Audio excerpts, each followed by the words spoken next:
রাজশাহীতে 22 মাসের শিশুকে ধর্ষণের অভিযোগ করেছেন স্বজনরা। শিশুটিকে রাজশাহী মেডিকেল কলেজ হাসপাতালের ওয়ান স্টপ ক্রাইসিস সেন্টারে চিকিৎসা দেওয়া হচ্ছে। এই ঘটনায় অভিযোগ ওঠা প্রতিবেশী কিশোরকে আটক করেছে পুলিশ। আর অপরাধ প্রমাণ হলে দৃষ্টান্তমূলক শাস্তি দাবি করেছে স্থানীয়রা। মেহেদী হাসানের দোলা ছবিতে রাশেদুল হক টুসুর প্রতিবেদন। শনিবার দুপুরে বাড়ির বারান্দাতেই খেলা করছিল 22 মাস বয়সী শিশুটি। মা ব্যস্ত ছিলেন রান্নার কাজে। এই সুযোগে পাশের ঘরে থাকা কিশোর শান্ত শিশুটিকে তার ঘরে নিয়ে গিয়ে ধর্ষণ করে, এমনটাই অভিযোগ শিশুটির বাবা মা ও প্রতিবেশীদের। হাসপাতালে আপনার 2-3 জায়গাতে আপনার দেখালাম, সবে বলছে ট্রিটমেন্ট করা যাবে না, পুলিশ কি ছাড়া। 22 মাসের মেয়ে আমার, আমি একবারে শাস্তি চাই।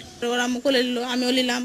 লিলার পর তখন ওই বললো, শান্ত তুমি কি করলা, শান্ত কি করলা? তখন ও বলছে কিছু করিনি, দুজন খেলছিলাম, খেলতে যায় মাথাতে ব্যথা পেয়েছে, তাই কাঁদছে। পরে শিশুটির শারীরিক অবস্থার অবনতি হলে তাকে রাজশাহী মেডিকেলে নেওয়া হয়।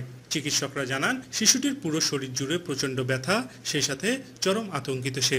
তার পিতা মাতা ওরা বলছেন যে আমাদের বাচ্চাটাকে রেপ করেছে আর কি, ঠিক আছে। এই অনুসারে রোগীটা ওসিসিতে ভর্তি আছে। Sir physically assault, either physically শরীরের যে কোনো জায়গায় আঘাত করলে বাচ্চা তো রেস্টলেস থাকতেই পারে। এদিকে শনিবার রাতেই থানায় লিখিত অভিযোগ দেন নির্যাতনের শিকার শিশুটির বাবা। অভিযোগ আমলে নিয়ে রাতেই অভিযুক্ত শান্তকে নগরীর ভাটাপাড়া থেকে আটক করে পুলিশ। ছেলের আমরা দৃষ্টান্তমূলক শাস্তি চাচ্ছি। বাংলাদেশ সংবিধানে ধর্ষণের শাস্তি ঠিক যেমনি ভাবে আছে সে অনুযায়ী তার শাস্তি চাচ্ছি আমরা। অভিযোগ প্রমাণিত হলে দোষীর বিরুদ্ধে কঠোর ব্যবস্থা গ্রহণের দাবি জানিয়েছেন শিশুটির পরিবারের সদস্য ও প্রতিবেশীরা।